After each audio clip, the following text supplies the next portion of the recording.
So thank you so much, all of you, for being here to listen, and to the ISCR for organizing such a great venue. So I came to think of this as a diabetes storytelling project. And I wanted to tell you a story about that to start, because I actually didn't intend to study diabetes when I first came to do research here. So I hope you don't mind me reading a few pages to kind of try to get the wording right. I've never seen a good standalone picture of diabetes. If not for Mr. P's storytelling, I might never have glimpsed it at all. He was paging through a family album on the kitchen table in his home on Belize's south coast, showing me pictures of his wife. He smiled back at the old photos of her as a Garifuna teacher standing firm beside a rural schoolhouse. We watched as on the pages she became a mother, then a grandmother. The next time Mrs. P appeared in the album, she was suddenly on crutches. "Sugar," Mr. P said simply as he paged forward in time, the photographs sharpening in color and filling with grandchildren. In a family Christmas picture, his wife's entire right foot was missing. At one wedding, both Mrs. P's legs were gone below the knee. We watched her disappear a piece at a time from the pictures until she was absent altogether. Later, that scene kept looping in my memory. Mr. P turning the album's pages carefully so as not to crinkle its plastic sleeves. The photographic record of loss, a surreal counterpoint to the stories he told about raising a family and caring for the generations to come. About the harrowing parts, he only ever repeated "sugar." Back then, I didn't know about the dozens of different cellular pathways and blood capillary injuries by which you can lose a limb to diabetic sugar's wares. But I could never forget how he narrated a series of slow losses that had somehow come to feel inevitable. At the time, I thought I'd be writing about a different health topic altogether. Early in graduate school in 2008, I went to lay the foundations for what I thought would be an anthropology project about people's perspectives on worm control programs. Mr. P had obligingly showed me the apozote leaves in his garden, which could be added to a pot of stew beans for worm treatment. But clearly, intestinal parasites seem a minor footnote to him, in contrast to the pink house dress still floating on a hanger near the kitchen window. And the more people I talked with in Belize, the more it appeared that the pressing health issue on many people's minds was not parasites, but the shape-shifting disease of diabetes. The worms I had initially planned to write about are so easy to visualize. Public health campaigns focused on parasites often put cartoons of their targets on t-shirts and sponsor museum exhibits that display worms in glass bottles of formaldehyde. Diabetes, in contrast, is strangely ineffable. You can't show it to anyone in a jar. It has no totem, no disease vector to put on letterhead like malaria-bearing mosquitoes, no virus to blow up under a microscope and target like Ebola, no tumor to visualize fighting like cancer, no plot to bust like a stroke. It eludes any single self-evident image. But as Mr. P showed me, for most pictures of diabetic sugar to mean much at all, you need to know something about their before and after in time and place. Yet traces of diabetes were everywhere in Belize once people taught me to pay attention to the quiet, constant presences so many lived with. I began to glimpse the negative spaces of what was missing, bodies that sometimes slowly stopped healing, potent medicines and devices that sometimes slowly stopped working, specters of life-saving technologies that existed somewhere else in the world, memories of former vegetable gardens and lost homelands, loved ones changing in photograph albums, missing limbs, failing organs, an empty dress left to outline an absence. And many here in Belize have somehow witnessed the long list of strange ravages that diabetes can cause. Deadened nerves, pain shooting through limbs or stinging like needles, hunger that doesn't stop even after you eat, thirst that lasts no matter how much water you drank, bone disease, organ failure. The president of the Belize Diabetes Association, Mr. Castillo, once told me how strangers often tell him he doesn't look like he has diabetes. He laughed about this. Well, how are you supposed to look? Is there a look? And it's true that if you went by the pictures that tend to show up in international papers, it would be easy to mistake the globally rising diabetes rates for a well-understood, generally mild affliction simply linked to excess. When international media coverage of diabetes appears at all, it often implies simply individual misbehavior.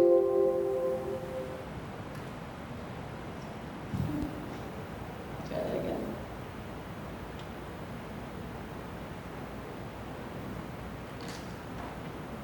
Well, imagine an international media headline that has a very oversimplified image, in my opinion, of the complicated causes behind diabetes.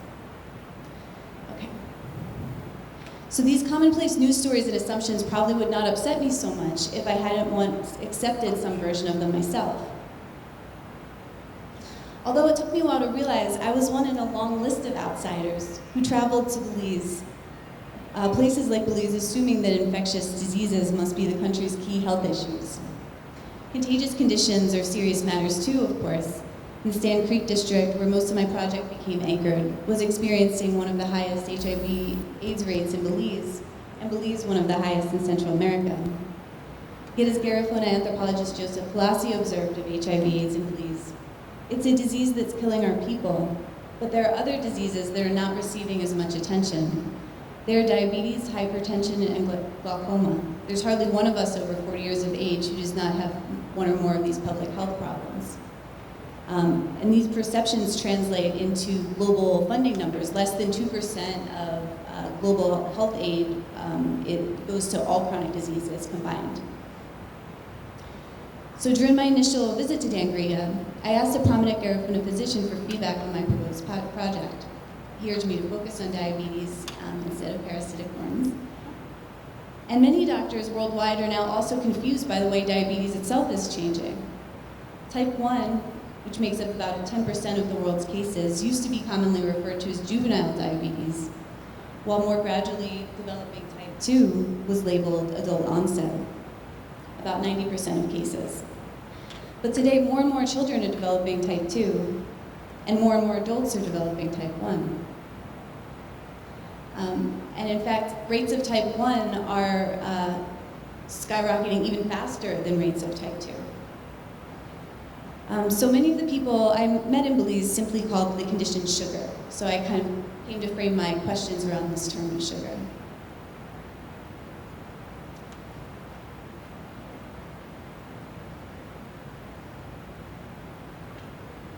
So that's a bit of a fast forward.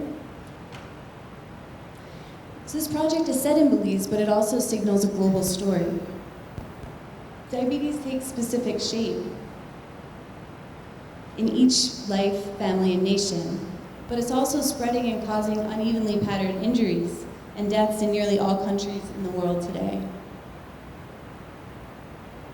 So there should be a global map somewhere if you don't. Right?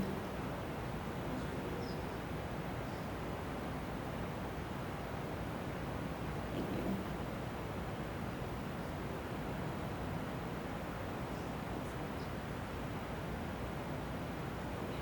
So this was the headline of a newspaper I took in 2010. And here's the global map of diabetes mortality. So we can see how unevenly patterned and how widespread this issue is, like far beyond the Caribbean or Central America alone. Most health workers and policymakers I encountered in Belize cared greatly about trying to address the rising issue. So the uneasy scenes that this project hints at show just how complicated a global problem diabetes really is, even for a small country labeled middle income by the World Bank's relative standards, where many officials and healthcare personnel are working hard to respond. And the fact is, food systems and agricultural toxicities contributing to diabetes are domains far beyond any Minister of Health's purview alone. Even the wealthiest governments in the world have not managed to bring diabetes under control. So the Sand Creek district has the highest rate of diabetes in Belize, nearly double the national average. And I talked with all kinds of people, but I ended up meeting a disproportionate number of Garifuna people, more properly Garinagu. Certain diseases are known to have high incidence among the Garinagu relative to the wider population, the National Garifuna Council Belize wrote in its Statement of Health. These include diabetes, hypertension, hepatitis, and glaucoma. There's urgent needs for studies to be carried out, as well as the provision of treatment. So talking with people, but also moving with them as they tried to seek care for these complex chronic conditions. Waiting with patients across washed out roads, knee-deep in mud, to keep doctor's appointments on days after heavy rain. Or once traveling by canoe alongside everyone else when Tropical Storm Arthur washed out Kendall Bridge in 2008. I saw how the realities labeled environmental, in the words of academic journals, were already part of the terrain that people with diabetes were negotiating in real life. One nurse recalled floating from rooftop to rooftop a few days after Hurricane Iris to deliver diabetes pills and insulin. The rough boat ride through floodwaters made her seasick, but she had heard how many families, nearly one on every roof, had at least one person going into a coma or other diabetic emergency on top of their houses. The slow time-lapse stories unfolding in Mr. P's album were also shaped then by a gradually changing landscape. Erosion touched human bodies as well as their environs, atmospheres, and infrastructures. One woman recalled how her surgeon planned to cut below the knee, but the vehicle carrying 2 necessary bags of blood sent by a loved one got stuck in the flooded roads after a storm. The infection moved faster than the ambulance. By the time the blood delivery arrived, the surgeon had to cut above. So, more than this kind of analogy between the slow chronicities of diabetic wear on a body and the chronic wears of overconsumption on larger global landscapes, there are also some very material ways people were talking about these interactions. In particular, for example, the rising price of fish. Some people who were, balancing difficult budgetary decisions were eating more and more chicken and less fish, especially when it was a big meal. But so this important source of protein in coastal areas, is being affected by things like the coral reef loss that many of us know about, and different kinds of fish displacement. Speaking with fishermen, people aren't sure if the fish have migrated somewhere else, or if many of the populations have died. But people talk about different kinds of scarcity and recall a time of abundance that sort of no longer exists. So the ways in which diabetes and climate change are kind of subtly interconnected. We might not think of these things as already parts of our bodies, but many crops, for example, like rice, actually have less protein and nutrient content when they're grown in high carbon atmospheres. So the nutritional content of food itself is changing in ways that aren't even reflected on labels. So there are all different ways that plants and animals being affected by climate change also impact the people who eat them. And so in addition to all the things that we know about diabetes and negotiating complicated food systems, and the ways that agriculture itself can become more precarious, as weather patterns change.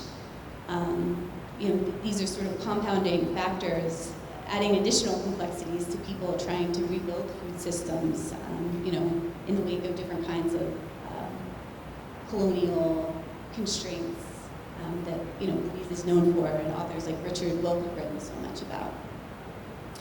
So some people suggest this term of planetary health rather than global health or international health to try to conceptualize the ways that changing atmospheres and oceans and sort of ambient pesticides, for example, are already part of our bodies.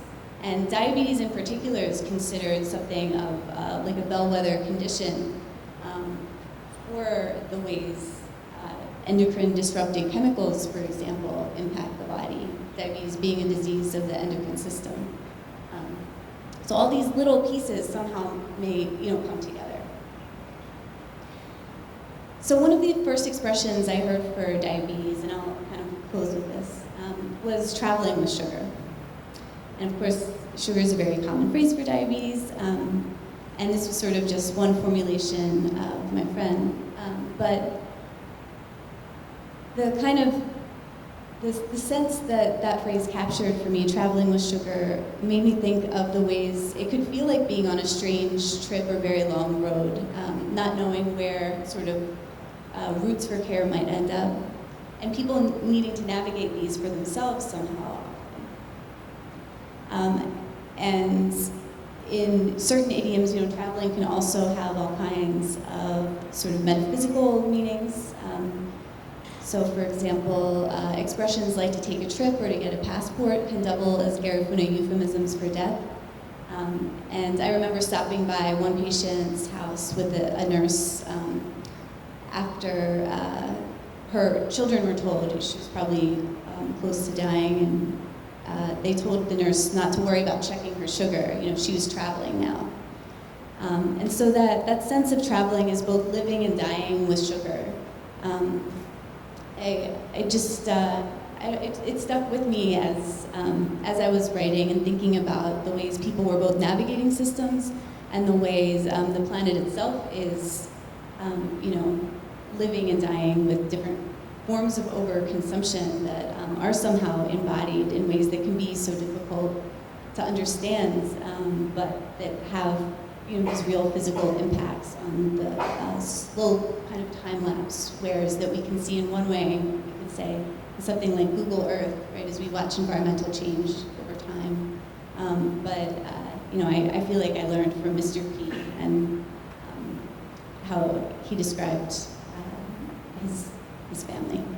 Okay, so thank you so much for listening, and I look forward to your questions.